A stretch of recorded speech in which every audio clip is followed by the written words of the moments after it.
HMDA పరిధిని ఆర్ఆర్ఆర్ వరకు విస్తరిస్తూ తెలంగాణ ప్రభుత్వం జీవో జారీ చేసింది. ప్రస్తుతం 7,257 చదరపు కిలోమీటర్ల హెచ్ఎండిఏ పరిధి 10,472 చదరపు కిలోమీటర్లకు చేరినట్లయింది. ప్రస్తుతం హెచ్ఎండిఏ పరిధిలో 7 జిల్లాలు ఉండగా ఈ విస్తరణతో మరో 4 జిల్లాల్లోని 32 మండలాలు చేరాయి. ఈ 11 జిల్లాలు, 104 మండలాలు, 1,355 గ్రామాలతో హెచ్ఎండిఏ పరిధి భారీగా పెరిగింది.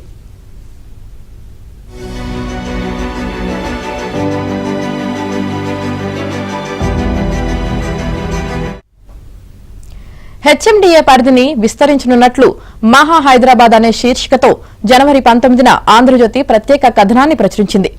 ఆర్ఆర్ఆర్ నిర్మాణంతో దాని చుట్టూ పట్టణీకరణ వేగవంతమవుతుందని అంచనా వేసిన ప్రభుత్వం ఈ నిర్ణయం తీసుకుంది. కాగా ప్రస్తుతమున్న హైదరాబాద్ మెట్రోపాలిటన్ రీజియన్ నుండి 36 రెవెన్యూ గ్రామాలను పెంచిన పరిధి నుంచి మినహాయించాలని ఉత్తర్వుల్లో ప్రభుత్వం ఆదేశించింది.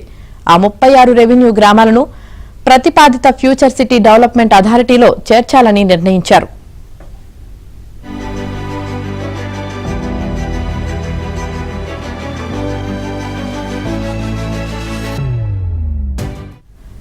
రంగారెడ్డి జిల్లాలో ఇప్పటికే హెచ్ఎండిఏ పరిధిలో ఉన్న మండలాలతో పాటు కొత్తగా మరో 5 మండలాలు తలకొండపల్లి, ఆమనగల్లు, మాడుగుల, కట్టాల్, కేశంపేట చేరాయి. దీంతో రంగారెడ్డి జిల్లాలోని మొత్తం 27 మండలాలు హెచ్ఎండిఏ పరిధిలో చేరినట్లయింది. సంగారెడ్డి జిల్లాలో ఇప్పటికే 8 మండలాలు హెచ్ఎండిఏ పరిధిలో ఉండగా కొత్తగా మరో 3 మండలాలు చౌటకూర్, కొండాపూర్, సదాశివపేట చేరాయి.